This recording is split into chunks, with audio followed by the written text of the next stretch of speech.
euskerat praktikatzeko oso ondo eta datorkigu. Zoritxarrez, niri pasatzen zait hori ez daukat nire alboan norbaitekin hitz egiteko, euskeraz praktikatzeko. Nolako ekintzak egiten dituzuen? Barnetegian, astero behin joaten ginen egiten genuen irtera bat, inguruan ezagutzeko. Lagara, Mundakara, Bermeora... Eta lagun asko egin dituz? Bai.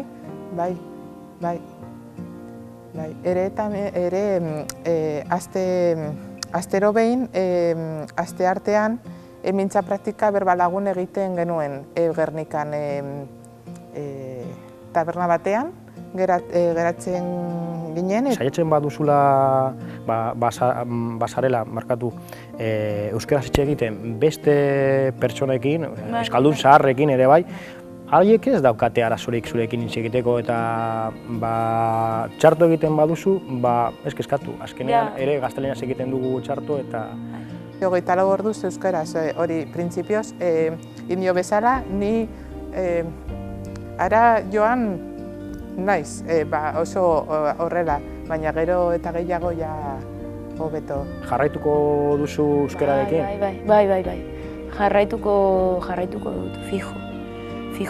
Oso gustora nago. Eta sentitzen dut asko ikasi nuela.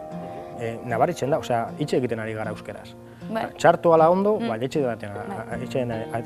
egiten ari gara euskeraz. Eta horregatik harro egon behar gara.